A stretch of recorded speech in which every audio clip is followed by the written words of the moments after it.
Sebelum ceritanya dimulai, silakan tulis di kolom komentar dari daerah mana saja teman-teman yang menonton cerita ini. Dan jangan lupa like dan subscribe, agar channel Cerita Ar bisa terus berkembang dan mempersembahkan cerita yang terbaik. Rini mengayuh sepedanya perlahan menuruni jalanan menanjak yang penuh dengan debu dan kerikil. Keringat bercucuran di pelipisnya, membasahi jilbab polos warna abu-abu yang mulai pudar warnanya.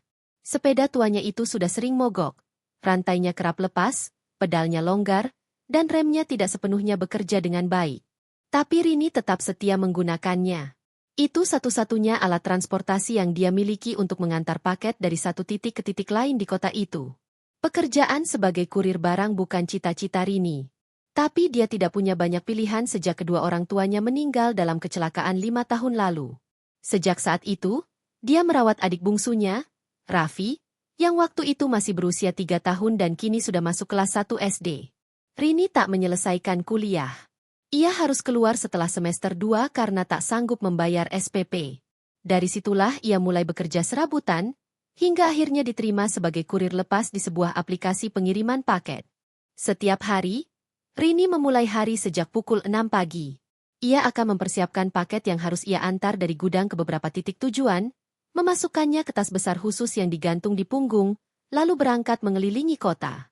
Ia tidak memiliki SIM, tidak memiliki sepeda motor, apalagi mobil. Semua ia lakukan dengan sepeda usang warisan ayahnya. Kontrakan kecil tempat dia tinggal hanya berukuran 4x5 meter.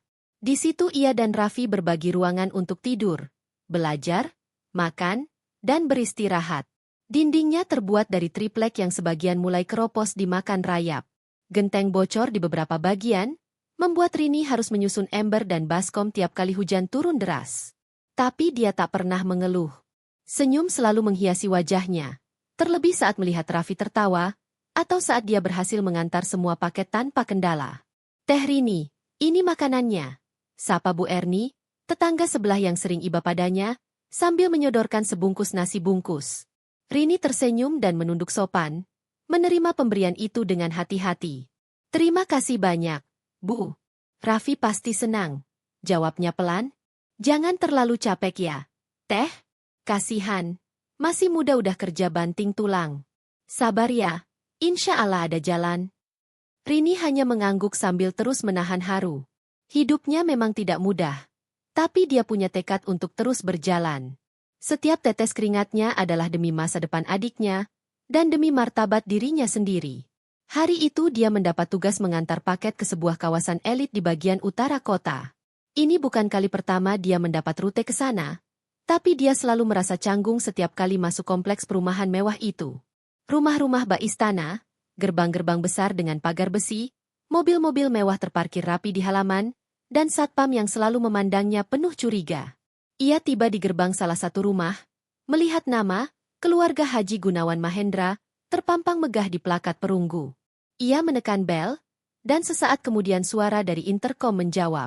"Dari mana?" "Kurir, pengiriman atas nama Nadira Mahendra," jawabnya jelas. Pintu gerbang otomatis terbuka perlahan. Rini menuntun sepedanya masuk pelan-pelan, takut rodanya menggores lantai keramik halaman yang bersih mengilap. Ia melangkah ke teras rumah besar itu, menekan bel sekali lagi. Pintu dibuka oleh seorang gadis muda mengenakan kemeja putih dan celana panjang krem. Wajahnya sangat cantik, bersih, dengan riasan tipis dan rambut panjang tergerai rapi. Mata gadis itu langsung menatap Rini dengan sedikit bingung, lalu tersenyum tipis. "Kamu kurirnya?" tanya gadis itu, suara lembut tapi penuh percaya diri. "Iya, paket atas nama Nadira Mahendra. Ini bukti terimanya, silakan tanda tangan," kata Rini sopan, menyodorkan ponsel. Gadis itu, Nadira, menerima ponsel, menandatangani, lalu mengambil paket yang dibungkus rapi. Tapi dia tidak segera masuk ke dalam rumah. Matanya memandangi Rini agak lama, memperhatikan wajah berkeringat, sepeda tua yang dibiarkan berdiri di pinggir halaman, dan tas besar yang menggantung berat di punggung. "Kamu naik sepeda?" Rini mengangguk. "Iya, belum punya motor." "Berat ya, bawa segitu banyak," gumam Nadira. Rini hanya tersenyum. "Sudah biasa, Mbak. Namanya juga kerja." Nadira mengangguk pelan. Ada sesuatu dalam dirinya yang terasa aneh. Ia tidak tahu kenapa, tapi Rini menarik perhatiannya. Bukan karena tampilan atau penampilannya, tapi karena ketenangan dalam sikapnya. Tidak dibuat-buat, tidak menjilat, tidak malu, tidak minder. Hanya orang biasa yang tahu betul posisinya, dan menjalaninya dengan kepala tegak. "Namamu siapa?" tanya Nadira tiba-tiba. "Rini." "Rini, kamu kerja sendiri?" "Iya. Saya kurir freelance, jadi tidak terikat kantor. Bisa atur waktu sendiri." "Hebat," gumam Nadira pelan. "Makasih ya, Rini." Semenjak hari itu, Nadira jadi sering belanja online. Bahkan saat dia tak benar-benar butuh barang. Ia sengaja memilih waktu pengiriman pagi atau siang, berharap Rini yang datang. Dan benar saja, setiap kali ada paket untuknya, Rinilah yang muncul di depan rumah. Dengan senyum sopannya, sepeda tuanya, dan tangan penuh keringat. Hubungan mereka berkembang pelan-pelan. Tak ada kesan menggoda dari Nadira, dan tak ada maksud mendekat dari Rini. Tapi setiap pertemuan membuat mereka saling mengenal sedikit demi sedikit. Nadira mulai tahu bahwa Rini yatim piatu dan hidup sederhana. Rini mulai tahu bahwa Nadira adalah anak tunggal konglomerat properti dan bisnis kendaraan. Tapi anehnya, perbedaan itu tak membuat jurang di antara mereka. Justru rasa ingin tahu semakin besar di antara keduanya. Suatu hari, saat Rini mengantar paket seperti biasa, Nadira mengajaknya duduk di teras rumahnya. "Mau minum dulu?" tawarnya. "Capek banget, kelihatan banget dari wajahmu." Rini sempat ragu, tapi akhirnya duduk juga di kursi rotan di sudut teras. Nadira menyodorkan air mineral dingin. "Ini aja ya. Aku nggak nyuruh pembantu bikin teh. Aku suka yang simpel." "Terima kasih," ucap Rini pelan. Mereka duduk dalam diam beberapa saat, menikmati semilir angin yang menerpa. Rini merasa sedikit canggung, tapi Nadira tampak begitu santai. "Aku kadang iri sama kamu," kata Nadira tiba-tiba. Rini menoleh cepat. "Iri? Sama saya?" "Iya. Kamu kelihatan bebas. Bisa kemana-mana, ketemu banyak orang, hidup apa adanya. Aku tiap hari dikurung di rumah, disuruh jaga image, diawasi, dan gak pernah bebas milih apapun." Rini menatapnya. "Tapi kamu punya semuanya. Rumah besar, orang tua, pendidikan bagus, masa depan terjamin." Nadira menghela napas. "Yang gak kamu tahu, semua itu kadang gak berharga kalau gak bisa pilih jalan hidup sendiri." Dari perbincangan sederhana itu, benih-benih rasa mulai tumbuh. Nadira yang mulai terbuka dengan segala keresahannya, dan Rini yang mulai merasa dihargai sebagai seseorang yang layak didengar. Nadira bahkan mulai menceritakan soal keinginannya kuliah di luar negeri tapi dilarang, soal tekanan untuk meneruskan bisnis keluarga, soal rencana perjodohan yang sudah dibicarakan tanpa persetujuannya. Waktu berjalan, dan kebersamaan mereka menjadi lebih sering. Bahkan di luar jam kerja, Rini pernah diajak Nadira makan di kafe, meski Rini hanya minum teh hangat. Nadira merasa nyaman bisa menjadi diri sendiri saat bersama Rini. Tidak perlu berdandan berlebihan, tidak perlu sok pintar, tidak perlu pura-pura kuat. Ia bisa tertawa lepas, bercanda dengan jujur, dan menangis tanpa malu. Sebaliknya, Rini mulai merasa ada yang berubah. Jantungnya berdetak lebih cepat tiap melihat Nadira. Ia mulai menunggu-nunggu pesanan baru dari rumah itu. Ia menata rambut dan jilbab lebih rapi, meski masih mengenakan baju kerja yang sama. Tapi di sisi lain, ia sadar bahwa semua ini tidak akan mudah. Perbedaan mereka terlalu besar, dan dunia Nadira bukan dunia yang bisa ia masuki dengan mudah. Namun semuanya berubah saat Nadira menyatakan keinginannya secara langsung. Di suatu sore yang sepi, di teras rumahnya yang luas, dengan mata berbinar dan suara mantap. "Rini, aku suka kamu. Aku ingin kamu jadi pendampingku. Aku tahu kamu mungkin takut atau ragu. Tapi aku serius. Aku ingin menikah dengan kamu." Rini terdiam. Dunia seolah berhenti berputar. Ia tak tahu harus berkata apa. Yang ia rasakan hanya satu, bahaya. Rini tidak menjawab. Kata-kata Nadira seperti menampar pikirannya yang selama ini ia kubur dalam-dalam. Rasa nyaman yang mulai tumbuh, kedekatan yang makin erat, dan perhatian yang tidak pernah ia rasakan sebelumnya dari siapapun. Semuanya kini berubah menjadi sebuah pernyataan serius yang mengguncangkan dunianya. Aku ingin kamu jadi pendampingku. Kata-kata itu terus terulang di benaknya. Angin sore berhembus lembut. Pohon palem di sisi teras rumah mewah itu bergoyang perlahan. Tapi hati Rini terasa seperti didera badai. Ia menunduk, menggenggam lututnya sendiri. Matanya berkaca-kaca, bukan karena bahagia, melainkan karena takut. Takut kecewa, takut terjebak dalam mimpi yang terlalu indah untuk menjadi nyata. Nadira, kamu tahu kamu ngomong ke siapa? Suara Rini akhirnya keluar, pelan dan berat. Kamu. Rini yang tiap hari nganter paket ke rumahku. Rini yang selalu sopan dan tulus. Rini yang aku kenal. Jawab Nadira tegas, tanpa ragu sedikit pun. Aku kurir, Nadira. Orang miskin. Rumahku cuma kontrakan sepetak. Aku nggak punya apa-apa. Kamu anak konglomerat. Dunia kamu sama sekali bukan dunia aku. Nadira tersenyum kecil, tapi matanya tetap fokus menatap Rini. Kamu pikir aku peduli soal semua itu? Aku lebih peduli pada orang yang bisa buat aku ngerasa dihargai dan hidup. Selama ini aku dikelilingi kemewahan, tapi aku kesepian. Kamu orang pertama yang bikin aku ngerasa jadi manusia, bukan pajangan keluarga. Rini menggeleng perlahan. Tapi hidup nggak sesederhana itu. Kamu mungkin sekarang ngerasa begitu, tapi nanti kamu akan sadar, kamu pantas dapat yang jauh lebih layak daripada aku. Apa kamu pikir aku main-main? Bukan begitu. Kalau kamu pikir aku cuma lagi bosan, salah besar. Aku udah mikirin ini lama. Aku tahu apa yang aku mau. Rini, aku mau kamu. Rini menarik napas dalam-dalam. Rasanya seperti sedang berdiri di tepi jurang. Hanya satu langkah menuju kebebasan atau kehancuran. Ia ingin percaya pada Nadira, tapi masa lalunya terlalu penuh luka. Terlalu banyak cerita tentang orang kecil seperti dirinya yang dihancurkan oleh perbedaan kasta sosial. Ia tidak ingin menjadi salah satu dari cerita itu. Aku butuh waktu, ujar Rini akhirnya. Nadira mengangguk. Ambil waktu yang kamu butuh. Tapi jangan pergi. Jangan jauhin aku. Hari itu, Rini pulang dengan hati campur aduk. Sepanjang jalan, ia mengayuh sepedanya tanpa sadar. Beberapa kali hampir tertabrak kendaraan lain. Wajah Nadira terus terbayang. Tatapannya, senyumnya, dan kata-katanya yang begitu yakin. Tapi bersamaan dengan itu, muncul bayangan tentang cibiran tetangga, hinaan orang kaya, dan trauma kehilangan harga diri karena terlalu berharap. Sesampainya di rumah kontrakan, Raffi sedang menonton TV sambil makan mie instan.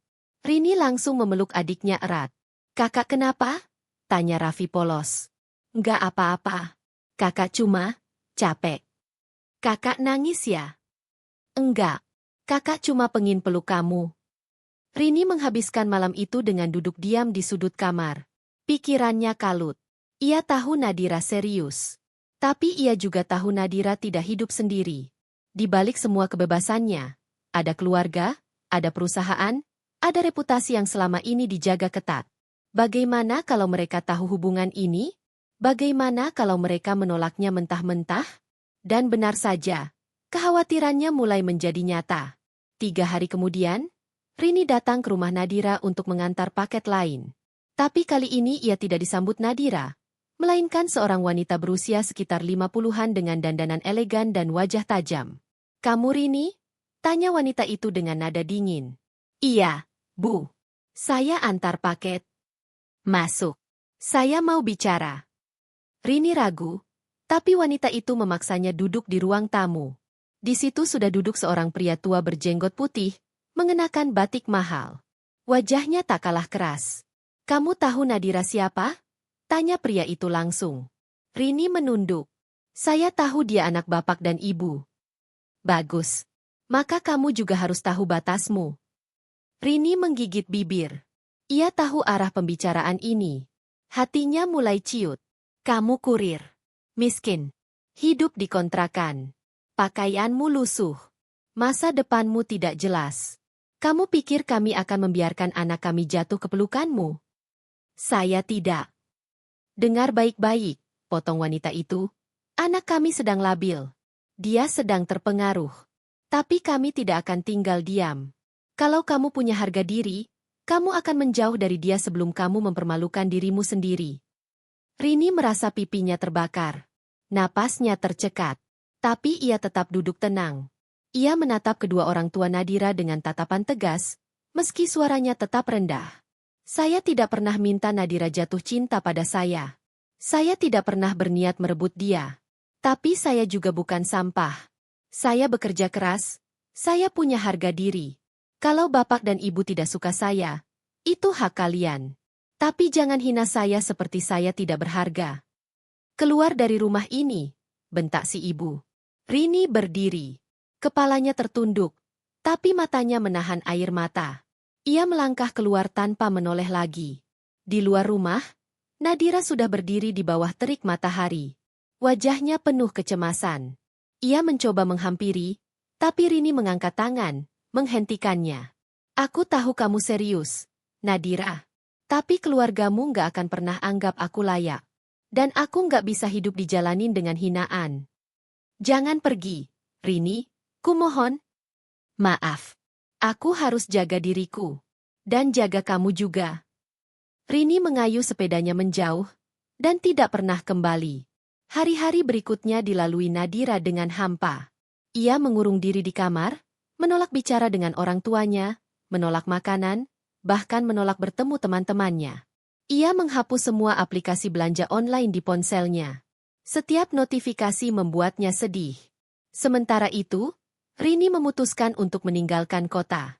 Ia menitipkan Raffi di panti asuhan yang ia percaya, lalu pergi ke kota besar lain, membawa semua uang tabungannya yang hanya tersisa 1 juta rupiah. Ia bekerja sebagai pelayan gudang di sebuah perusahaan logistik kecil. Gajinya jauh lebih rendah dari kerja kurir lepas. Tapi ia tidak peduli. Ia hanya ingin mulai hidup dari awal, jauh dari masa lalu yang membuatnya terluka. Ia tidur di mes sempit bersama 5 orang pekerja lain. Makan hanya dengan nasi dan tahu. Tapi ia bekerja keras, belajar mengoperasikan sistem komputer, mencatat data masuk dan keluar, hingga akhirnya menarik perhatian supervisor. Kamu cepat belajar. Dan kamu teliti. Kamu mau ikut training buat posisi admin? Tanya supervisor suatu hari. Rini mengangguk mantap. Saya mau. Saya siap belajar. Waktu berjalan. Rini naik posisi sedikit demi sedikit. Ia bekerja siang malam, mengambil lembur, belajar sendiri manajemen logistik dan teknik distribusi dari internet. Ia tidak tahu apa yang menuntunnya, tapi di dalam hatinya, ada semangat untuk membuktikan bahwa dirinya bisa lebih dari sekadar kurir miskin yang ditolak karena tak pantas. Ia tidak tahu bahwa jauh di kota sana, Nadira masih menunggu kabar darinya. Masih menyimpan semua pesan dan foto. Masih berharap Rini akan kembali. Tapi Rini sudah memulai jalannya sendiri. Jalan yang akan membawanya menuju kekuatan yang selama ini tidak pernah ia bayangkan. Gedung berlantai 5 itu tak pernah tidur. Kendaraan logistik masuk silih berganti. Truk-truk besar keluar masuk gerbang utama sejak pagi buta hingga malam hari. Rini berdiri di depan monitor besar sambil mencatat arus keluar masuk barang. Tubuhnya mulai terbiasa bekerja belasan jam setiap hari. Ia sudah tak lagi merasa sakit pinggang, sudah bisa mengetik laporan sambil berdiri, dan mampu membagi konsentrasi antara pekerjaan manual dan digital. 6 bulan sudah ia bekerja di perusahaan logistik itu. Namanya CV Garuda Rantai Nusantara. Awalnya perusahaan ini hanya melayani pengiriman antar kota. Tapi dalam 2 tahun terakhir, bisnis mereka mulai merambah antar pulau. Pemiliknya, seorang pria muda bernama Reza, memulai bisnis ini dari nol, dan dikenal tegas tapi adil. Rini tak banyak bicara dengan karyawan lain. Ia lebih memilih menyibukkan diri dengan tugas-tugasnya. Ia tahu, satu-satunya cara untuk bertahan dan maju adalah bekerja lebih keras dari orang lain. Ia harus menjadi yang pertama datang dan terakhir pulang. Ia harus menunjukkan bahwa sekalipun hanya lulusan SMA, ia mampu bersaing dengan para sarjana. Suatu malam, saat ia masih duduk di depan komputer di ruangan administrasi, pintu diketuk. Seorang pria muda masuk dengan mengenakan jas abu-abu, wajahnya tenang dan tajam. Masih kerja? Tanyanya. Rini menoleh dan buru-buru berdiri. Maaf, Pak Reza. Saya belum selesai input data pengiriman Makassar. Pria itu mendekat, melihat layar komputer. Kamu teliti. Aku perhatikan data kamu jarang ada kesalahan. Kamu kerja cepat dan rapi. Rini menunduk. Terima kasih, Pak. Kamu bisa naik level. Rini, aku butuh seseorang untuk bantu handle cabang baru di Surabaya. Posisi admin logistik, full time, gaji 2 kali lipat, dan dapat mes sendiri. Rini menatap Reza dengan mata membelalak. Saya? Tapi saya baru 6 bulan, Pak. Justru itu. Karena kamu bisa dipercaya. Aku lebih suka orang yang kerja karena mau belajar daripada yang merasa paling tahu. Rini terdiam. Lalu perlahan mengangguk. Saya siap, Pak. Saya bersedia. Hari demi hari, minggu demi minggu, hidup Rini berubah. Dari seorang pelayan gudang yang hanya tahu memasukkan barang ke truk, ia kini bertugas mengatur alur barang antar kota. Ia belajar menggunakan software logistik, memahami sistem inventory, bahkan ikut terjun ke lapangan untuk mengawasi proses bongkar muat. Ia tidak lagi mengenakan baju lusuh. Ia mulai membeli kemeja sederhana, celana bahan, dan sepatu kerja. Rambutnya tertata rapi, jilbabnya mulai beragam warna. Tapi satu hal yang tak pernah berubah, kesederhanaan. Rini tetap tinggal di mes sederhana meski punya hak tinggal di apartemen. Ia tetap makan di warung pinggir jalan meski punya gaji tinggi. Di sisi lain kota, Nadira masih tinggal dalam sunyi. Ia menjalani hari-hari seperti robot. Bangun, sarapan, menghadap komputer, dan kembali ke tempat tidur. Sejak kepergian Rini, hidupnya seperti kosong. Ia mencoba kembali ke pergaulan sosial, mengikuti kelas memasak, melukis, bahkan yoga, tapi tidak ada yang bisa mengisi kekosongan itu. Ia pernah mencoba menjalin hubungan dengan pria pilihan orang tuanya, tapi semuanya terasa palsu. Ia tak bisa mencintai orang lain setelah mengenal ketulusan Rini. Suatu malam, Nadira memandangi layar ponsel. Jari-jarinya gemetar saat menelusuri nama-nama yang tersimpan. Nama, Rini, masih ada, tapi tak pernah aktif. Ia memberanikan diri mengirim pesan. Rini, kabarmu apa? Aku masih di sini. Masih menunggumu. Aku harap kamu baik-baik saja. Tak ada balasan. Waktu terus berjalan. Rini kini menjadi koordinator wilayah timur.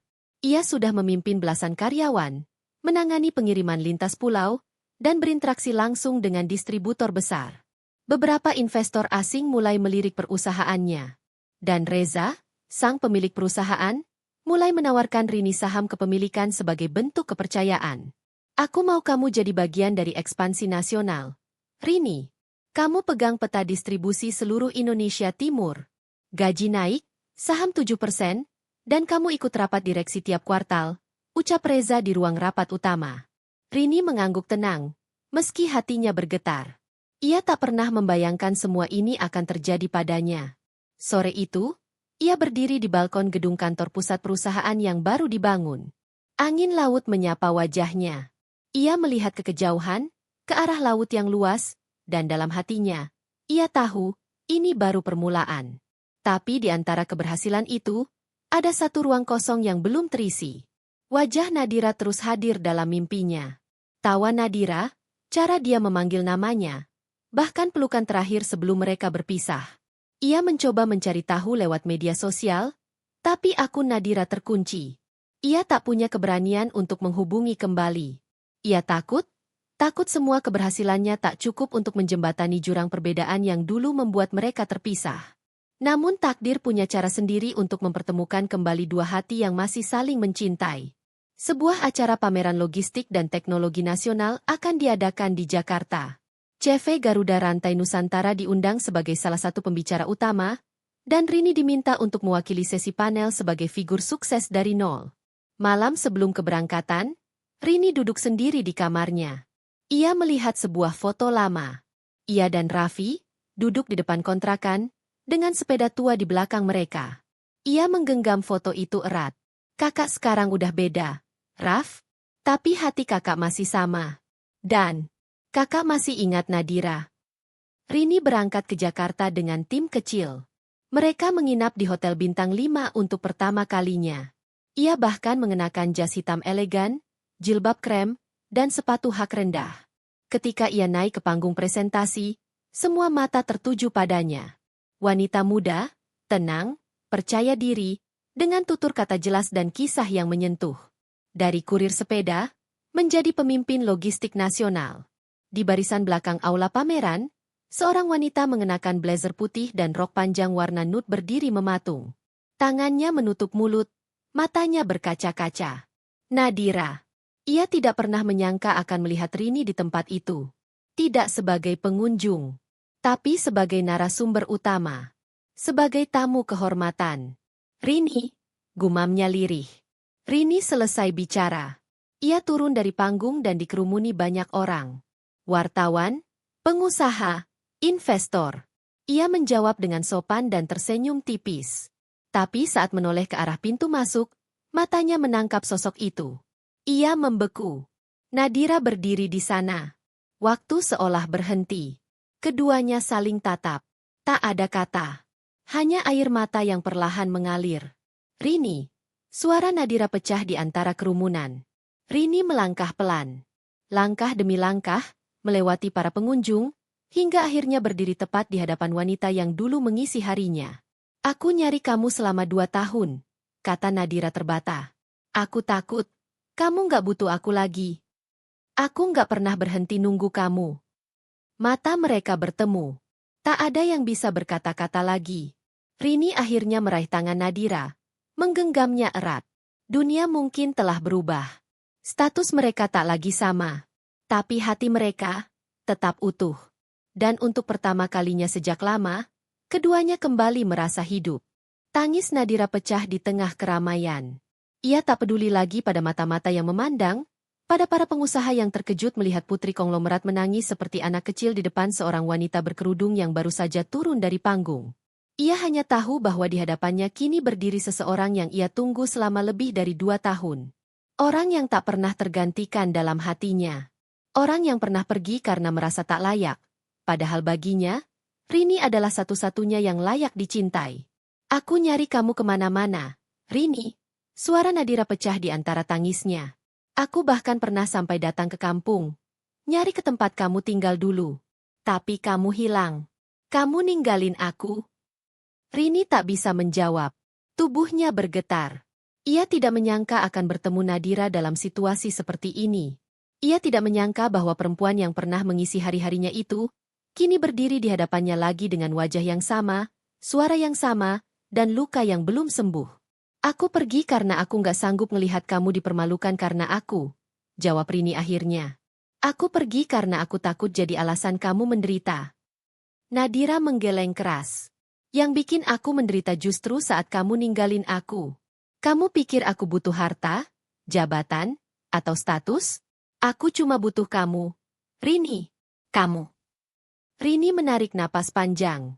Matanya mulai basah. Tangannya menggenggam lebih erat jemari Nadira. Beberapa wartawan sudah mulai mengambil gambar. Tim perusahaan yang mendampingi Rini juga saling menatap bingung. Tapi tak satu pun dari mereka yang berani mendekat. Nadira menatap Rini dengan mata yang penuh harap. Aku datang bukan cuma buat lihat kamu. Aku datang buat minta kamu nikah sama aku. Keramaian langsung membeku. Kalimat itu terdengar jelas, tanpa ragu, diucapkan dengan suara yang tegas dan bulat. Semua mata kini tertuju pada mereka berdua. Rini tersentak. Hatinya seperti berhenti berdetak. Ia tak pernah menyangka Nadira akan datang dan mengatakannya di depan umum. Tanpa malu, tanpa takut. Nadira, jangan di sini. Rini mencoba menarik lengan Nadira, tapi Nadira justru maju 1 langkah. Aku nggak malu. Rini, aku nggak takut lagi. Aku udah lelah ngikutin kemauan orang tuaku. Aku udah lelah pura-pura jadi anak baik. Aku mau hidupku sendiri. Dan aku mau hidup itu bareng kamu. Wartawan mulai mengerumuni mereka. Mikrofon, kamera, dan kilatan cahaya memenuhi ruangan. Rini panik, ia menarik tangan Nadira dan membawanya keluar aula pameran, menyusuri koridor hotel, hingga mereka tiba di taman kecil di sisi belakang gedung. Langit sore berwarna jingga. Burung-burung beterbangan rendah. Angin bertiup pelan, membawa suara klakson jalanan dan aroma bunga dari taman kecil itu. Rini dan Nadira berdiri berhadap-hadapan. Tak ada keramaian. Tak ada kamera. Hanya mereka berdua. Kamu gila? bisik Rini pelan. Kamu nggak takut orang tuamu bakal lebih benci aku sekarang? Aku udah nggak peduli. Aku udah cukup hidup buat orang lain. Sekarang aku mau hidup buat diriku sendiri. Dan aku tahu aku cuma bisa hidup penuh kalau kamu ada. Rini memejamkan mata. Tangannya mengepal di sisi tubuhnya. Perasaannya berkecamuk. Ia ingin memeluk Nadira, mencium keningnya, menangis di pelukannya. Tapi ketakutan itu masih ada. Luka itu masih terasa. Ia tahu cinta tidak cukup. Dunia tidak pernah semudah itu. Aku sekarang bukan Rini yang dulu, Dir. Aku bukan kurir miskin lagi. Tapi aku juga bukan orang yang bisa gampang terima kamu setelah semua yang terjadi. Aku tahu. Aku ngerti. Tapi kasih aku kesempatan buat buktiin. Kalau aku masih orang yang sama. Yang dulu jatuh cinta sama kamu karena ketulusanmu. Yang dulu berani melawan semuanya karena kamu. Hening sejenak. Aku butuh waktu, bisik Rini. Aku akan nunggu. 1000 hari pun, aku akan nunggu. Mereka tidak saling menyentuh. Tapi hati mereka telah saling menggenggam. Cinta itu belum padam. Hanya tertutup debu waktu dan luka yang belum sembuh. Dalam hari-hari berikutnya, Nadira mulai mencoba mendekati Rini kembali. Bukan sebagai seorang wanita kaya, tapi sebagai Nadira yang dulu, yang polos, apa adanya, dan hangat. Ia datang ke kantor Rini tanpa sopir pribadi, mengenakan pakaian kasual, membawa kopi dan makanan kesukaan Rini. Tim kantor sempat geger saat mendapati wanita cantik dan mapan itu berdiri di depan pintu sambil membawa kotak makanan. Bu Rini, itu siapa ya? Tanya salah satu staf logistik. Teman lama, jawab Rini cepat. Tapi senyumnya tak bisa disembunyikan. Nadira pun tak segan membantu di kantor.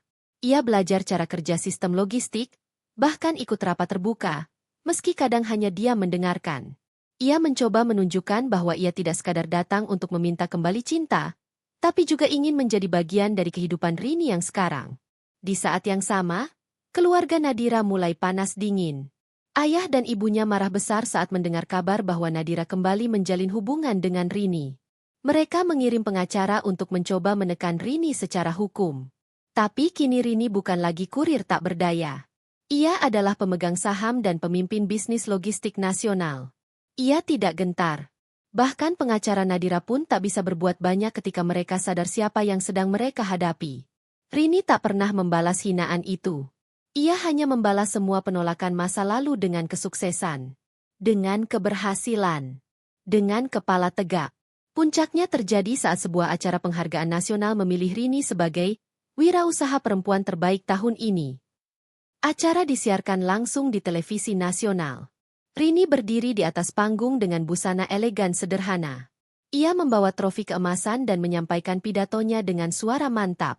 Saya berdiri di sini bukan karena saya paling hebat, tapi karena saya pernah dianggap tidak layak. Dan saya ingin membuktikan bahwa siapapun bisa sukses. Bahkan mereka yang pernah ditolak, diremehkan, dan dihina. Terima kasih kepada orang yang pernah meninggalkan luka. Karena dari situlah saya belajar menjadi lebih kuat. Terutama, terima kasih pada orang yang kembali, dengan hati yang tetap sama. Karena darinya lah saya tahu, cinta tidak butuh alasan. Ia hanya butuh keberanian. Seketika, kamera menyorot Nadira yang duduk di barisan depan. Wajahnya banjir air mata. Ia berdiri dan memberi tepuk tangan paling keras di antara semua hadirin. Dunia kini melihat bahwa dua orang yang pernah terpisah oleh kasta dan status, kini berdiri sejajar. Sama-sama tangguh. Sama-sama saling mencintai. Di malam penghargaan itu, Rini dan Nadira duduk berdua di balkon hotel, melihat bintang yang bertaburan di langit. Rini menggenggam tangan Nadira perlahan, seperti dulu. Masih mau nikah sama aku? Tanya Rini pelan. Nadira menoleh, matanya berbinar. Sekarang, lebih dari sebelumnya. Dan di sanalah, untuk pertama kalinya sejak lama, Rini tersenyum tanpa beban. Hatinya tidak lagi ragu. Ia tahu, perjalanan mereka masih panjang. Tapi untuk pertama kalinya, ia siap berjalan bersama. Udara pagi di Jakarta masih dingin saat Rini dan Nadira berjalan pelan menyusuri trotoar di sekitar taman kota. Rini mengenakan jaket krem tipis dan celana panjang hitam, sedangkan Nadira tampak santai dalam blus putih dan celana jeans.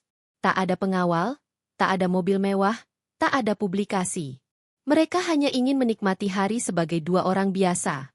Gimana rasanya jadi wanita paling dibicarakan se-Indonesia? Tanya Nadira sambil tersenyum menyenggol lengan Rini. Lebih capek dari kerja di gudang, jawab Rini dengan tawa kecil. Tapi yang lebih berat, itu jadi pasangan orang kaya yang bandel kayak kamu. Nadira mencubit pelan bahu Rini. Keduanya tertawa. Suasana hangat, begitu ringan, dan sejenak dunia terasa damai.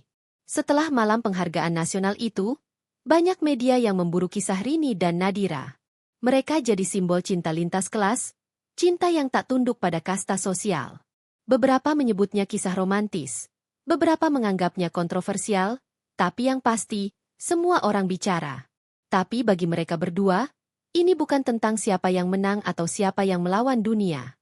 Ini tentang satu hal sederhana. Mereka ingin hidup bersama. Namun, cinta tidak pernah datang tanpa ujian.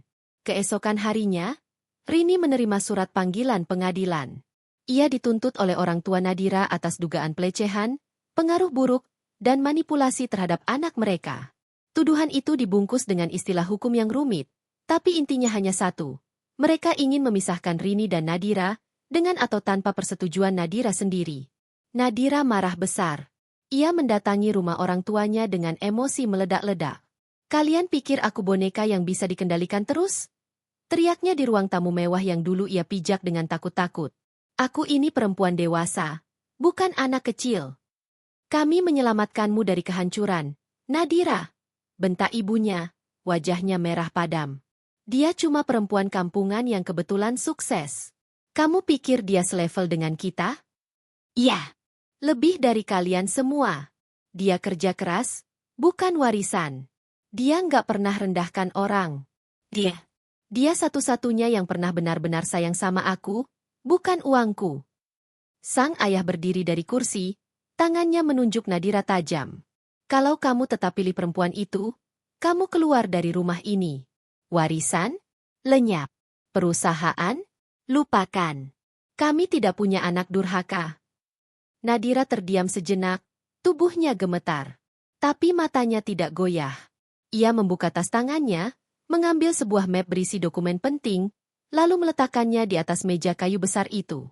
Itu surat pengunduran diriku dari semua jabatan perusahaan keluarga.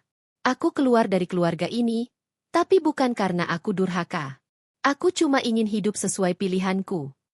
Ia berbalik, menahan air mata yang jatuh satu-satu, dan meninggalkan rumah megah yang selama ini lebih terasa seperti penjara. Rini yang mendengar kabar itu langsung terkejut. Nadira datang ke kantornya dengan hanya membawa koper kecil dan satu tas selempang. Ia tidak menangis, tidak juga terlihat takut. Tapi lelah dan luka itu terpampang jelas di wajahnya. Aku nggak nyangka kamu akan sejauh ini, bisik Rini sambil memeluknya erat. Aku kehilangan rumah, tapi aku dapat kamu. Dan itu lebih dari cukup. Hari-hari setelahnya mereka jalani bersama. Rini menyewakan satu unit kecil di apartemen dekat kantor. Mereka tinggal bersama, berbagi segalanya. Nadira mulai ikut aktif di perusahaan logistik Rini, membantu mengurus bidang pemasaran dan jaringan digital. Karyawan mulai terbiasa melihat Bu Nadira, yang dulunya muncul sebagai tamu kini ikut rapat, memantau pengiriman, bahkan turun langsung ke lapangan. Mereka bekerja keras, bukan hanya untuk mempertahankan bisnis, tapi juga membangun hidup dari nol. Nadira menjual koleksi tas mewah dan perhiasan yang dulu ia miliki untuk menambah modal perusahaan. Ia tidak keberatan turun derajat dalam pandangan dunia, asal bisa berdiri sejajar dengan Rini. Di tengah-tengah semua itu, Rini tidak lupa pada Raffi. Ia membawa adiknya pindah dari panti asuhan, menyekolahkannya di tempat yang lebih layak, dan menyewa guru les privat. Setiap malam, Rini masih mengantar Raffi tidur dengan pelukan hangat. Raffi menyambut Nadira dengan polos dan cepat akrab. Anak kecil itu tidak peduli siapa Nadira. Baginya yang penting Nadira baik dan suka membelikannya mainan. Namun ujian belum selesai. Media mulai menggali masa lalu Rini. Foto-foto dirinya saat masih kurir sepeda, rumah kontrakan reyot, bahkan penggalan video saat ia dihina oleh orang tua Nadira. Semuanya tersebar di internet. Beberapa netizen memuji, tapi banyak pula yang mencibir. Cewek kampungan numpang hidup. Kok Nadira mau sama perempuan rendahan begitu? Mau nikah? Cih, cinta palsu. Cuma cari harta. Rini menutup kolom komentar sosial medianya. Tapi yang lebih menyakitkan, beberapa investor mulai mundur dari proyek logistik ekspansi. Mereka menganggap hubungan pribadi Rini terlalu kontroversial. Beberapa kontrak dibatalkan sepihak. Salah satu malam yang berat, Rini duduk diam di balkon apartemen, menatap lampu kota yang berkedip-kedip. Nadira menyusulnya, membawa 2 cangkir teh hangat. "Maaf ya," bisik Rini lirih. "Untuk apa minta maaf?" tanya Nadira pelan, duduk di sebelahnya. "Karena mungkin aku bawa kamu ke kehidupan yang terlalu berat. Aku cuma ingin kamu bahagia, bukan dicaci kayak sekarang." Nadira meletakkan cangkir di meja kecil, lalu menggenggam tangan Rini erat. "Kamu tahu apa yang berat? Hidup dalam kepalsuan. Hidup sebagai boneka. Sekarang, meski dunia menolak, aku tahu aku hidup sebagai diriku sendiri. Dan kamu itu rumahku, Rini." Air mata Rini jatuh. Tapi untuk pertama kalinya, ia tidak merasa lemah karena menangis. Beberapa minggu setelah badai media itu, datang kabar tak terduga. Salah satu investor asing yang dulu pernah menolak Rini kini kembali dengan tawaran besar, ingin menjadikan perusahaannya sebagai mitra ekspor logistik ke Asia Tenggara. Investor itu mengaku tersentuh oleh keberanian dan kisah perjuangan Rini dan Nadira.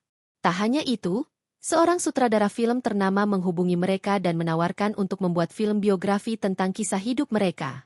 Rini menolak dengan halus, tapi Nadira menyarankan untuk menerima, dengan syarat. Sebagian keuntungan film itu digunakan untuk membiayai pendidikan anak-anak kurang mampu di bidang logistik dan teknologi. Proyek itu berjalan. Tahun berikutnya, nama Rini dan Nadira bukan lagi sekadar kisah cinta 2 perempuan dari dunia berbeda. Mereka menjadi simbol perubahan sosial, lambang keberanian, dan semangat untuk hidup sesuai pilihan. Dan di satu pagi yang cerah, di hadapan para karyawan, wartawan, dan kerabat terdekat, Nadira datang dengan mobil klasik warna merah marun yang ia beli dari hasil kerja kerasnya sendiri. Ia turun dari mobil, mengenakan gaun sederhana berwarna biru laut, membawa kotak kecil di tangannya. Ia berjalan ke arah Rini, yang saat itu sedang memberikan pengarahan di halaman kantor pusat. Semua orang menghentikan aktivitas. Kamera mulai merekam. Suara angin berhenti sejenak. Nadira berdiri di depan Rini, menatapnya penuh cinta. Lalu berlutut. "Rini, perempuan yang dulu mengantar paket ke rumahku, yang kini mengantar aku ke hidup yang sesungguhnya. Maukah kamu menikah denganku?"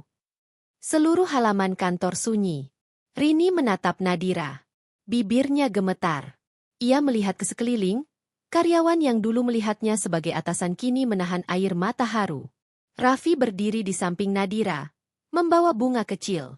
Dunia seperti berhenti berputar. Dan akhirnya, "Iya, aku mau." Sejak hari itu, suasana kantor pusat CV Garuda Rantai Nusantara berubah total. Setiap karyawan yang hadir pagi-pagi menyambut satu sama lain dengan senyum lebih lebar, seolah kebahagiaan Rini dan Nadira telah menular ke seluruh penjuru ruangan. Papan pengumuman di lobi yang biasanya hanya memuat jadwal pengiriman dan laporan kinerja, kini dihiasi foto Nadira berlutut melamar Rini, dengan caption, "Cinta adalah logistik terbaik kehidupan, tepat waktu, pasti sampai, dan tulus." Namun, bagi Rini, ini bukan sekadar momen romantis. Ini titik balik besar dalam hidupnya. Pagi-pagi, ia sudah duduk di ruang rapat utama bersama Nadira, tim hukum, tim keuangan, dan jajaran direksi. Kali ini, bukan untuk membahas pengiriman barang lintas pulau, melainkan rencana pernikahan yang akan melibatkan 2 dunia yang dulunya bertolak belakang. Dunia pekerja keras dari jalanan kota kecil dan dunia konglomerat pewaris triliunan rupiah. Pertama, soal legalitas pernikahan. Karena kalian sama-sama perempuan, kita harus menentukan lokasi yang memungkinkan secara hukum. Jelas salah satu penasihat hukum mereka. "Aku sudah survei ke luar negeri," sambung Nadira. "Beberapa negara Eropa dan Kanada bisa jadi pilihan. Kita bisa pilih resepsi kecil di sana, lalu buat perayaan sederhana untuk teman-teman dekat di sini." "Bukan pesta mewah?" tanya Rini ragu. Nadira tersenyum. "Kita mulai cinta ini dalam kesederhanaan. Aku nggak mau perayaan kita jadi pertunjukan. Aku mau yang datang benar-benar mendoakan kita, bukan yang cuma mau pamer gaun mahal dan foto Instagram." Rini mengangguk. Di dalam hati, Ia merasa lega. Ia tahu, perjalanan hidupnya bukan tentang glamor. Ia hanya ingin merayakan keberhasilan menemukan cinta yang setia bertahan, meski pernah dibanting dan diremehkan oleh keadaan. Tapi rencana tidak selalu berjalan mulus. Saat proses administrasi sedang berlangsung, muncul gugatan baru dari pihak keluarga Nadira. Kali ini bukan hanya menyasar Rini, tetapi juga perusahaan logistik yang ia jalankan. Dengan tuduhan pencemaran nama baik keluarga dan penyalahgunaan media untuk kepentingan pribadi, keluarga Nadira berusaha menjatuhkan reputasi Rini dan memaksa Nadira kembali ke rumah. Rini menggeleng kuat di hadapan pengacaranya. Aku nggak akan mundur. Ini bukan lagi soal aku atau Nadira. Ini soal harga diri. Mereka sudah terlalu jauh. Namun, yang paling membuatnya khawatir adalah Nadira sendiri. Semakin tekanan datang dari keluarga, semakin Nadira terlihat lelah. Ia tetap tersenyum, tetap ikut bekerja, tapi Rini tahu di balik matanya yang cantik itu, tersimpan luka baru. Malam hari, Nadira sering terjaga. Kadang, ia duduk di balkon sendirian, hanya menatap lampu-lampu kota. Kadang ia tertunduk lama di dapur, memandangi secangkir kopi yang tak disentuh. Rini akhirnya memutuskan mengambil cuti selama 2 minggu. Ia mengajak Nadira pergi, bukan ke luar negeri, tapi ke kampung halaman Rini yang dulu hanya gubuk reot. Mereka menumpang mobil sederhana menuju sebuah desa kecil di pinggir perbukitan. Di sana, Rini memperkenalkan Nadira pada orang-orang yang dulu membantunya bertahan hidup. Pemilik warung yang dulu sering memberinya nasi sisa. Ibu-ibu tetangga yang dulu sering menitipkan dagangan ke Rini untuk dibawa saat mengantar paket. Seorang ustaz tua yang dulu sering menasihatinya saat ia nyaris menyerah pada hidup. Di sebuah gubuk bekas kontrakan tempat dulu ia tinggal bersama Raffi, Rini duduk bersila di tanah yang sudah penuh lumut. Di sini aku belajar bertahan. Di sini aku nangis setiap malam karena rasa malu. Di sini juga aku berjanji, kalau suatu hari aku bisa bangkit, aku nggak akan lupa siapapun yang pernah nolong aku. Termasuk kamu, Nadira. Nadira memeluknya erat. Di pelukan itu, semua lelah dan sesak yang selama ini ia simpan akhirnya luruh. Tangisnya pecah, tapi bukan karena sedih. Karena untuk pertama kalinya, ia merasa damai. 2 minggu di desa itu mereka gunakan untuk menyusun rencana baru. Mereka menyusun naskah jawaban hukum, mendesain ulang strategi komunikasi publik, bahkan mempersiapkan lembaga advokasi baru yang kelak bisa membantu pasangan-pasangan yang mengalami diskriminasi sosial dan kekerasan keluarga karena pilihan cinta mereka. Dan saat mereka kembali ke Jakarta, Nadira muncul di hadapan media dengan gaun putih sederhana, berdiri di samping Rini yang mengenakan blazer hitam dan kerudung abu-abu. Kami akan tetap menikah, ucap Nadira lantang di depan puluhan kamera. Bukan karena kami ingin melawan, tapi karena kami ingin hidup dengan damai. Kami ingin menginspirasi, bukan menciptakan kontroversi. Kami ingin menunjukkan bahwa cinta bisa bertahan, asal dijaga dan diperjuangkan. Kami tidak butuh restu dari dunia yang menindas. Kami hanya butuh saling menguatkan. Media nasional dan internasional ramai memberitakan pernyataan itu. Banyak yang akhirnya mendukung mereka. Tagar Rini Nadira menjadi trending topik di berbagai platform. Bahkan, sejumlah figur publik menyatakan dukungan terbuka, termasuk tokoh agama, artis, dan akademisi. Di tengah popularitas yang terus meroket, Rini dan Nadira memutuskan tetap hidup dengan cara mereka. Apartemen kecil itu masih menjadi tempat tinggal mereka, meski mereka sudah mampu membeli villa megah dimanapun. Rini tetap datang ke kantor setiap hari, menyapa satu persatu karyawannya. Nadira masih suka duduk di ruang logistik sambil belajar proses bongkar muat, sesuatu yang dulu tidak ia bayangkan akan ia lakukan. Hingga akhirnya, hari itu tiba. Sebuah aula kecil di Amsterdam disulap menjadi tempat suci untuk pernikahan mereka. Hanya dihadiri 30 orang terdekat, termasuk Raffi, ustaz dari kampung yang sudah mereka anggap seperti ayah sendiri, dan beberapa sahabat yang menemani perjalanan mereka dari awal. Rini mengenakan baju pengantin khas Nusantara, sementara Nadira mengenakan kebaya putih bersulam benang emas. Mereka berdiri di hadapan seorang pejabat pernikahan yang mengucapkan janji dalam bahasa sederhana. Saat ijab kabul dinyatakan sah, tepuk tangan menggema. Raffi menangis sambil memeluk Rini. Nadira tersenyum di tengah air mata haru. Dunia mungkin tidak hadir dalam ruangan itu, tapi hati mereka tahu, cinta mereka telah resmi. Tidak lagi sebatas mimpi. Tidak lagi harus disembunyikan. Malam itu, saat bintang menggantung rendah di langit Eropa, Nadira menggenggam tangan Rini di atas ranjang penginapan mereka. Kamu tahu, dulu aku pernah doakan seseorang yang bisa nerima aku apa adanya. Bahkan saat aku keras kepala, egois, dan manja. Rini menoleh, mengusap rambut Nadira perlahan. Dan kamu tahu, dulu aku pernah berdoa agar Tuhan beri aku alasan untuk bertahan hidup. Dan kamu adalah jawaban dari semua doaku yang pernah kubisikkan diam-diam di malam-malam gelap. Nadira tertawa kecil, memejamkan mata. Berarti kita saling jadi jawaban, ya? Rini mengecup keningnya pelan. Iya, dan sekarang, kita mulai menulis hidup baru. Bareng-bareng. Dari awal, sampai akhir. 3 bulan setelah mereka resmi menikah di Amsterdam, kehidupan Rini dan Nadira tak lagi hanya tentang perjuangan cinta dan perjuangan nama baik, melainkan soal menyatukan dua pribadi yang sangat berbeda dalam satu rumah, satu atap, dan satu ritme hidup. Mereka memilih untuk tetap tinggal di apartemen kecil yang dulu menjadi saksi awal perjuangan mereka. Bukan karena tak mampu membeli rumah besar, tetapi karena mereka sepakat, rumah bukan tentang ukuran dan kemewahan, melainkan tentang bagaimana cinta tumbuh setiap hari dalam kesederhanaan. Namun ternyata, menyatukan cinta dalam satu atap jauh lebih rumit dari menyatukan semangat saat masih berjuang dari luar. Hari pertama setelah kembali ke Indonesia, Nadira langsung mengusulkan renovasi dapur apartemen. Ia memanggil tukang interior dan mulai mengatur ulang semuanya. Kabinet diganti, kompor ditambah, bahkan rak piring diganti dengan model yang lebih estetik. Rini yang baru pulang dari kantor mendapati dapurnya berubah total. Dir, kenapa kamu ubah semua ini?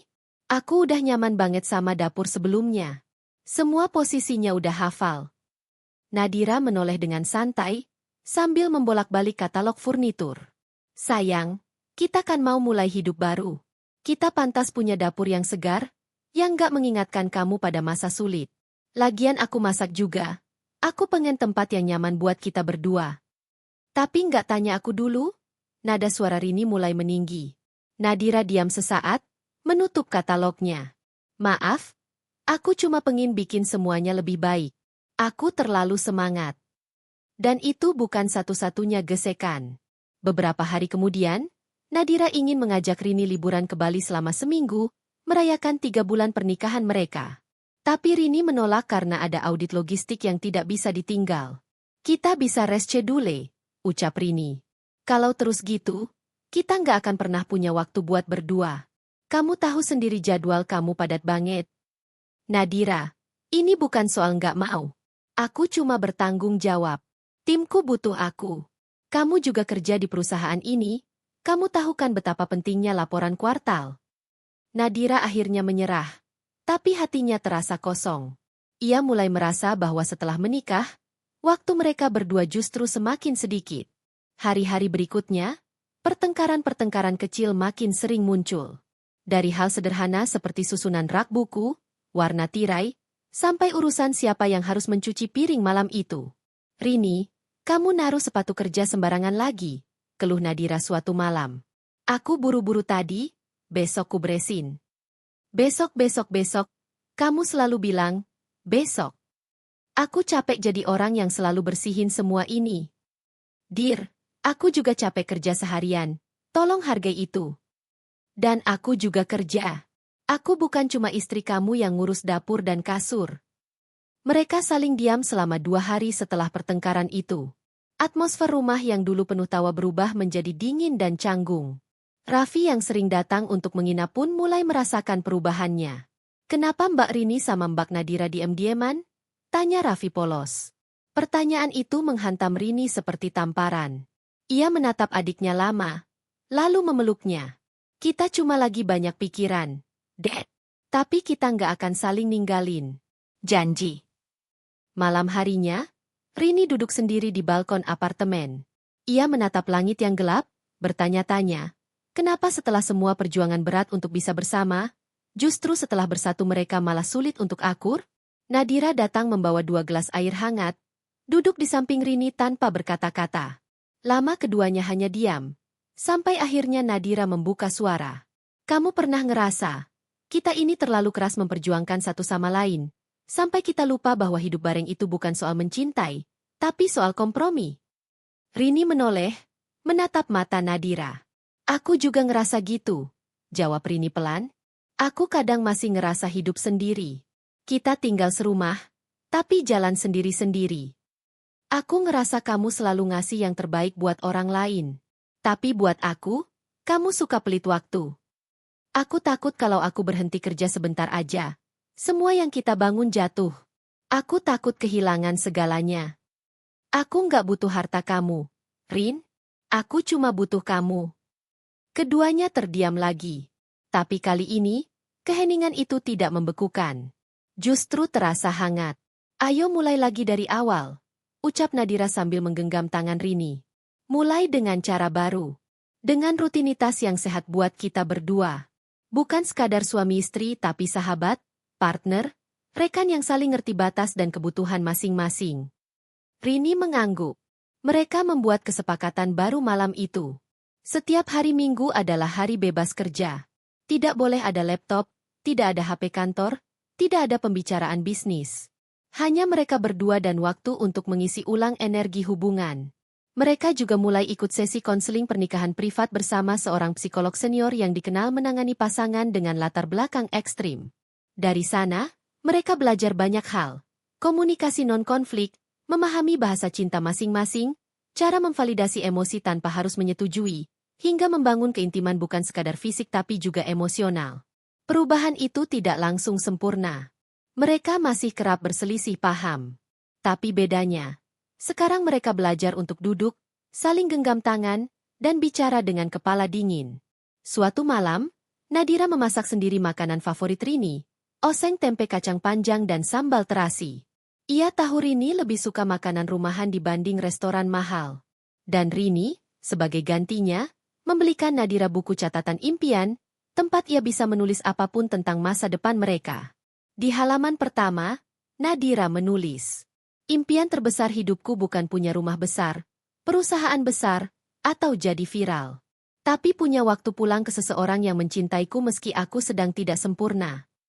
Rini membacanya, lalu menangis pelan. Ia tahu, Nadira tidak pernah mencintai hartanya. Nadira mencintai jiwanya. Dan sejak malam itu, Rini memasang alarm khusus setiap malam pukul 8. Bukan untuk kerja, tapi untuk duduk berdua di balkon, mendengar Nadira bercerita, bahkan jika hanya tentang bunga yang mulai tumbuh di pot, atau kucing jalanan yang lewat di parkiran. Karena cinta bukan tentang memenangkan dunia, tapi tentang bagaimana tetap memilih satu sama lain, bahkan saat dunia sudah didapatkan. Hari-hari bahagia yang perlahan mulai tertata di kehidupan rumah tangga Rini dan Nadira ternyata hanya menjadi tenang sebentar. Kebahagiaan tidak pernah datang tanpa gangguan, terutama bila cinta itu pernah mengguncang fondasi sosial yang rapuh. Pagi itu, Rini masuk ke kantor lebih awal dari biasanya. Ia duduk di ruangannya, membuka laptop, dan mendapati email masuk dari salah satu klien korporat besar. Judul email itu singkat tapi mencolok, pembekuan kerjasama sementara. Dahinya langsung mengernyit. Rini membuka isi email dan membaca dengan seksama. Klien tersebut menyatakan bahwa mereka terpaksa menghentikan kerjasama logistik karena tekanan dari investor utama yang merasa citra perusahaan menjadi terlalu erat dikaitkan dengan kehidupan pribadi pemiliknya yang dinilai kontroversial di pasar Timur Tengah. Rini menutup laptop pelan. Matanya kosong. Beberapa detik kemudian, ia berdiri dan menatap keluar jendela lantai 12 kantornya. Mobil-mobil berlalu lalang di bawah sana. Langit mendung. Ia menarik napas panjang, kemudian berjalan keluar ruangan. Pak Ridho, tolong panggilkan semua kepala divisi ke ruang rapat besar. Sekarang, ucapnya kepada sekretarisnya. Satu persatu tim hadir. Nadira juga masuk belakangan dengan ekspresi bingung melihat wajah tegang Rini. Ada apa? Bisik Nadira. Rini hanya menatapnya sejenak. Lalu mulai bicara kepada seluruh tim. Kita baru saja kehilangan klien utama kita dari sektor telekomunikasi. Dan bukan karena kesalahan operasional, tapi karena urusan pribadi saya. Suaranya mantap, tapi jelas sedang menahan sesuatu yang berat. Ruangan sunyi. Nadira langsung merasa sesak di dada. Ia tahu benar siapa klien yang dimaksud. Klien yang baru 2 tahun lalu masuk sebagai mitra terbesar CV Garuda Rantai Nusantara. Ia juga tahu, Siapa investor yang mendanai klien itu? Salah satu sahabat lama ayahnya, yang sangat anti terhadap hubungan sesama jenis. Ini salah aku, bisik Nadira sambil menunduk setelah rapat usai. Hanya tinggal mereka berdua di ruang rapat. Bukan, Dir. Ini bukan salah kamu. Ini salah dunia yang terlalu sempit untuk menerima cinta yang berbeda. Tapi aku nggak akan tunduk. Aku nggak akan diam. Ini perusahaanku. Dan aku nggak akan biarkan siapapun menekan kita. Namun, Nadira tahu bahwa kehilangan satu klien besar bisa berdampak domino ke klien-klien lainnya. Dunia bisnis sangat rentan terhadap citra dan opini publik. Apalagi saat beberapa akun gosip kembali mengunggah isu-isu lama tentang hubungan mereka, memelintir fakta, dan memancing komentar kebencian. Kenapa kalian nggak bisa hidup normal aja? Kenapa harus diumbar-umbar? Kan bisa cinta diam-diam. Kasihan anak-anak muda yang lihat kalian dijadikan contoh. Komentar-komentar itu menyerbu media sosial perusahaan. Beberapa pegawai bahkan mulai mendapat tekanan dari keluarga mereka. Diminta resign karena dianggap bekerja di perusahaan yang tidak sesuai nilai moral. Puncaknya, kantor pusat didatangi oleh sekelompok massa berpakaian seragam, membawa spanduk dan pengeras suara. Mereka meneriakkan kalimat-kalimat intoleran, meminta perusahaan ditutup dan Rini mundur dari jabatan. Rini menyaksikan semua itu dari lantai atas, matanya tidak berkedip. Tapi tangannya mengepal kuat di sisi tubuhnya. Nadira mendekat dan menggenggam tangannya. Kamu nggak sendiri. Kita hadapi ini bareng. Aku udah siap kalah, ucap Rini pelan. Tapi aku belum siap kalau semua orang yang bekerja di sini ikut jadi korban. Hari itu, Rini mengeluarkan keputusan berat. Ia mengalihkan sementara posisi direktur utama ke wakil direktur operasional, bukan karena menyerah, tapi karena ingin melindungi perusahaan dari badai sosial yang sedang mengganas. Berita itu langsung menyebar. Rini mundur demi cinta? Pernikahan sesama jenis guncang bisnis logistik, putri konglomerat hancurkan karir suami istri sukses. Wartawan mengejar Nadira di berbagai tempat. Di mal, di parkiran, bahkan di acara komunitas sosial tempat ia biasanya menjadi relawan. Nadira mulai tertekan. Ia mulai menutup diri. Tidak lagi banyak bicara di kantor. Tidak lagi ceria seperti biasanya. Malam itu, Nadira duduk termenung di meja makan. Rini datang membawakan semangkuk mie rebus kesukaan Nadira, tapi perempuan itu hanya menyentuh sendoknya tanpa selera. Kamu kenapa nggak makan? Tanya Rini. Aku capek. Rin, semua ini, hidup kita jadi bahan gosip, kantor makin banyak tekanan, semua orang kayak benci sama kita. Kita masih punya orang-orang yang dukung, Dir. Tapi aku ngerasa jadi beban buat kamu. Harusnya kamu bisa lebih tinggi lagi kalau kamu nggak sama aku. Rini meletakkan mangkoknya. Ia berdiri, lalu duduk di sebelah Nadira, menggenggam wajah istrinya yang pucat. Jangan pernah bilang begitu. Jangan pernah pikir kamu beban. Kamu alasan aku bangun pagi. Alasan aku mau hidup. Kalau kehilangan semua ini, aku masih bisa mulai dari nol. Tapi kalau kehilangan kamu, aku nggak tahu harus mulai dari mana. Nadira memeluk Rini dan menangis lama di pelukannya. Hari-hari berikutnya mereka jalani lebih tenang. Rini mengatur strategi baru. Ia mulai membangun usaha kecil berbasis teknologi logistik yang menyasar UMKM di luar perusahaan besarnya. Ia tak ingin terjebak dalam sistem yang bisa ditarik atau dijatuhkan hanya karena satu hal, siapa yang ia cintai. Nadira juga bangkit perlahan. Ia menulis buku berjudul Cinta yang Tak Tunduk, berisi kisah perjuangannya bersama Rini, sekaligus panduan hidup bagi perempuan yang ingin berani memilih cinta dan karir tanpa harus tunduk pada standar lama. Buku itu jadi bestseller dalam 2 minggu. Mereka kembali menjadi sorotan, tapi kali ini bukan karena kontroversi, melainkan inspirasi. Malam itu, Nadira menatap bintang di balkon, ditemani Rini dan secangkir teh panas. Kamu tahu, aku nggak nyangka kita bisa sejauh ini. Kita belum sejauh itu. Tapi yang penting, kita masih bareng. Itu udah cukup. Nadira menoleh dan tersenyum. Besok, kita mulai dari awal lagi ya. Setiap hari kita mulai dari awal, Dir. Karena cinta yang baik itu bukan yang besar dan heboh, tapi yang kecil, terus tumbuh, tiap hari. Suasana pagi di apartemen sederhana mereka kembali terasa seperti dulu. Tidak ada keributan media, tidak ada tekanan investor, dan tidak ada rapat darurat jam 7 pagi. Hanya aroma kopi yang diseduh Rini, dan derit kursi yang Nadira tarik perlahan untuk duduk di meja makan. Namun perasaan tenang itu tidak datang dengan sendirinya. Mereka telah berdarah-darah menjalaninya. Sudah 9 bulan sejak pemberitaan buruk menghantam hidup mereka. Sudah 9 bulan pula mereka membuktikan bahwa hidup bisa tetap dijalani, meski harus mulai dari bawah lagi. Rini kini fokus menjalankan startup logistik berbasis aplikasi bernama Rantai Kita. Sederhana, padat, dan ramah UMKM. Berawal dari satu gudang kecil di pinggiran Bekasi, kini mereka punya 6 titik distribusi aktif dan lebih dari 400 pengguna loyal. Tidak sebesar dulu, tapi Rini tak pernah merasa selega ini dalam hidupnya. Sementara itu, Nadira makin aktif menjadi pembicara di berbagai forum perempuan muda dan pelaku bisnis kreatif. Ia mulai dikenal bukan lagi sebagai putri konglomerat, tapi sebagai mentor inspiratif bagi banyak perempuan yang takut memilih jalannya sendiri. Namun ketika mereka merasa semuanya mulai stabil, satu kabar datang menyentak keduanya. Sore itu, Nadira mendapat telepon dari seorang mantan staf ayahnya. Suaranya gemetar. "Mbak, mohon maaf, tapi Bapak Nadira masuk rumah sakit. Kritis. Beliau minta ketemu Mbak, katanya kalau bisa, ajak juga Bu Rini." Nadira terdiam. Rini yang duduk di sofa menatapnya penuh tanya. "Ayahku kritis." Tanpa banyak bicara, mereka langsung berangkat ke rumah sakit swasta elit di bilangan Menteng. Nadira memegang tangan Rini sepanjang jalan. Ia tak menangis, tapi sorot matanya kosong. Sesampainya di rumah sakit, Ibu Nadira berdiri di luar ICU. Wajahnya lebih tua dari terakhir kali Nadira melihatnya. Rambut yang dulu selalu tersisir rapi kini terlihat berantakan. Riasan tipisnya luntur oleh tangis. "Dir," ucap ibunya pelan. Nadira diam. Mereka saling pandang.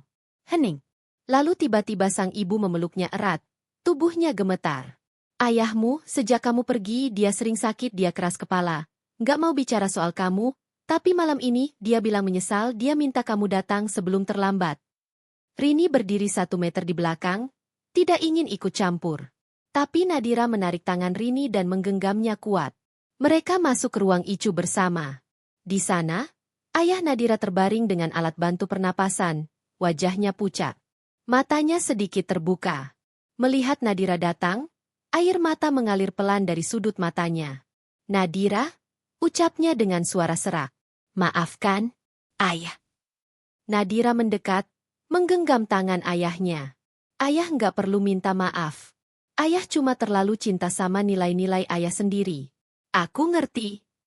Sang ayah menoleh pelan ke arah Rini. Dengan sisa kekuatannya, ia mengangkat tangan dan memberi isyarat agar Rini mendekat.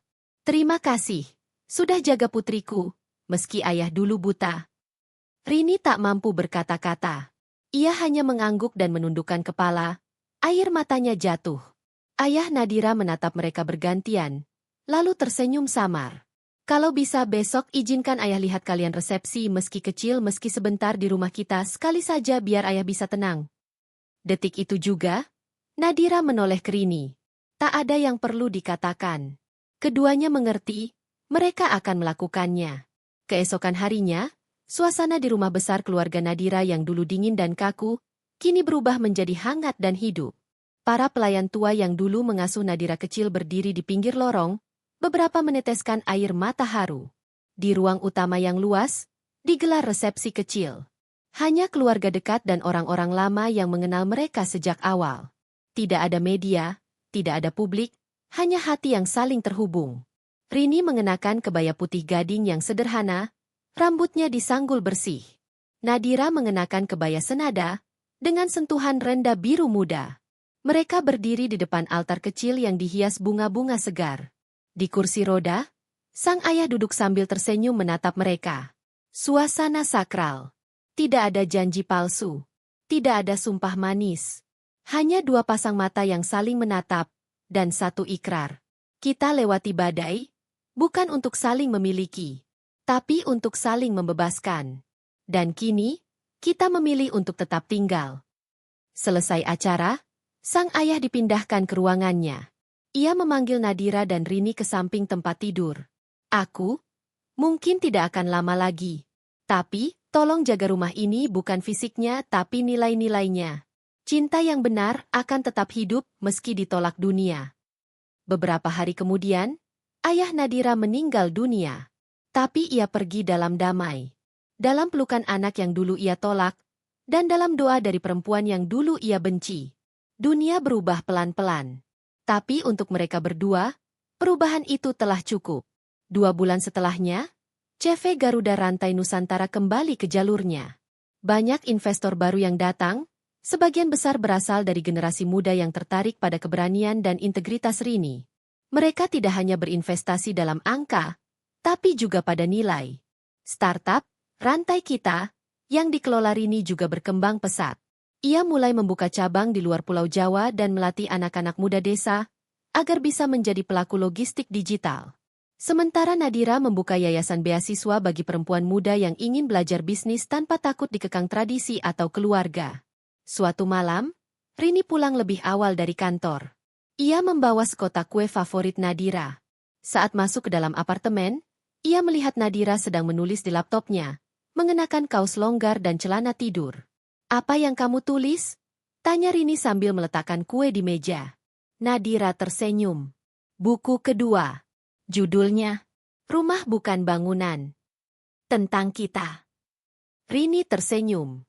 Ia duduk di samping Nadira, memeluk bahu perempuan itu. "Terima kasih ya, Dir. Udah nggak pernah lelah sama aku." Nadira menatap Rini dan menggenggam tangannya erat. "Kita mungkin nggak sempurna, Rin. Tapi kalau harus mengulang semua dari awal lagi, termasuk semua luka, semua pertengkaran, semua cacian dunia." Nadira menghela napas dan menatap mata Rini dalam-dalam. "Aku tetap akan pilih kamu." Rini melangkah pelan di lorong rumah masa kecilnya, di kampung kecil di lereng bukit. Rumah kayu yang dulu reot kini telah direnovasi menjadi rumah panggung sederhana dengan lantai kayu mengilap dan jendela kaca besar yang menghadap ke hamparan sawah. Sudah 2 tahun sejak ia dan Nadira memutuskan pindah dari apartemen Jakarta dan menjadikan kampung ini sebagai tempat tinggal utama mereka. Bukan karena mereka menyerah pada kerasnya kota, tetapi karena mereka sadar, kelelahan bukan selalu harus dilawan. Kadang harus dipeluk. Sejak kepulangan mereka ke kampung, hidup mereka berjalan lebih lambat, lebih tenang, namun justru lebih bermakna. Pagi-pagi mereka berjalan kaki ke sungai. Sore hari mereka minum teh di teras, sambil melihat anak-anak desa bermain layangan. Malam hari mereka membaca buku dan saling bercerita. Namun, di balik ketenangan itu, Nadira sedang menyusun sesuatu. Sebuah proyek besar yang selama ini ia rahasiakan dari Rini. Sore itu, Nadira mengajak Rini berjalan kaki menuju sebuah bukit di belakang rumah. Rini agak heran, karena biasanya Nadira bukan orang yang suka naik-naik bukit tanpa alasan. "Ngapain kesini, Dir?" tanya Rini sambil tertawa kecil, menahan napas di tengah tanjakan. "Bentar lagi sampai. Kamu harus sabar," jawab Nadira sambil terus berjalan. Begitu mereka sampai di puncak bukit, mata Rini langsung membelalak. Di hadapannya terbentang tanah lapang yang sudah dibersihkan dan diberi papan besar bertuliskan, "Yayasan Rumah Cinta Rini Nadira." Rini membeku. Nadira tersenyum, lalu menyerahkan sebuah map berisi cetak biru bangunan. "Ini akan jadi pusat pelatihan perempuan muda. Gratis. Mereka akan belajar logistik, keuangan dasar, teknologi digital, bahkan tentang kesehatan dan perlindungan hukum. Kita latih mereka supaya berdaya, supaya bisa hidup mandiri, bahkan kalau dunia menolak mereka." Rini memandang Nadira lama. Bibirnya gemetar. "Kamu bangun ini, diam-diam? Setelah semua yang kamu perjuangkan, setelah kamu memilih tetap berdiri waktu semua orang menyuruhmu runtuh. Aku sadar, cinta kita bukan cuma buat kita. Cinta ini harus jadi jalan untuk orang lain juga." Rini menitikkan air mata. Ia peluk Nadira erat, begitu erat seakan tidak ingin pernah melepaskannya. "Aku bangga banget sama kamu," bisiknya. "Aku juga bangga karena pernah dipilih sama kamu," balas Nadira. 3 bulan kemudian, yayasan itu resmi dibuka. Tidak ada gunting pita mewah, tidak ada pejabat tinggi, hanya puluhan perempuan muda dari berbagai daerah yang datang dengan mata penuh harapan.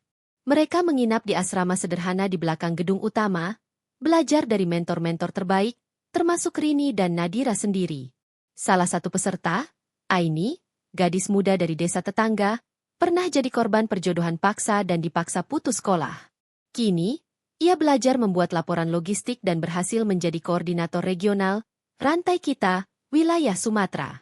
Rini sering berkata kepada Aini dan peserta lain, "Jangan takut kalau orang anggap kamu rendah.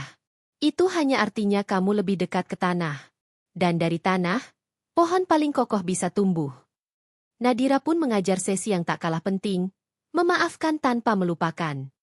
Ia cerita tentang bagaimana dulu keluarganya menghina Rini, bagaimana dunia menertawakan pernikahan mereka, dan bagaimana semua itu justru jadi jalan agar cinta mereka makin kuat. Kadang cinta itu bukan soal saling menatap, tapi soal saling menopang saat satu jatuh, ucap Nadira pada satu sesi pelatihan. Waktu berjalan. Rantai kita kini sudah menjangkau hampir semua provinsi. Rini mempekerjakan banyak mantan kurir dan sopir dari daerah-daerah terpencil. Mereka diberi pelatihan dan sistem pengelolaan yang transparan dan manusiawi. Suatu malam, Rini pulang lebih malam dari biasanya. Ia mendapati Nadira tertidur di sofa, memeluk buku catatan impiannya yang dulu Rini berikan di awal pernikahan mereka. Rini duduk di sampingnya, membuka lembar terakhir. Di sana tertulis, "Jika suatu hari aku pergi lebih dulu dari dunia ini, aku ingin dikenang bukan sebagai putri konglomerat, bukan sebagai istri CEO, tapi sebagai perempuan yang mencintai dengan jujur dan tak pernah takut memperjuangkannya." Air mata Rini tumpah. Ia kecup kening Nadira perlahan, lalu memeluk tubuhnya pelan agar tak membangunkannya. Tahun demi tahun bergulir. Mereka makin tua, tapi cinta mereka tidak pernah menua. Tawa mereka masih meledak saat memasak bersama. Pelukan mereka masih hangat setiap selesai salat berjamaah. Pertengkaran kecil pun masih muncul, tapi selalu diselesaikan sebelum tidur. Dan di ulang tahun ke-10 pernikahan mereka, Rini memberikan kejutan. Ia mempersembahkan sebuah buku berjudul Kurir Putri, Kisah Nyata Cinta yang Tak Tunduk. Buku itu ia tulis diam-diam selama bertahun-tahun. Isinya adalah semua yang telah mereka lalui. Penolakan, perjuangan, kemenangan, luka, dan pemulihan. Buku itu terbit terbatas. Tidak dijual. Hanya dibagikan kepada murid-murid di yayasan mereka dan orang-orang yang mereka sayangi. Nadira membacanya sambil menangis, lalu mencium Rini di dahi dan berkata, "Terima kasih, karena menjadikan cinta kita layak dikenang." Rini hanya tersenyum. Tidak perlu kata-kata lagi. Karena sekarang, dunia tak perlu mengerti mereka. Cukup mereka saling mengerti, cukup mereka saling memilih. Setiap hari, untuk selamanya.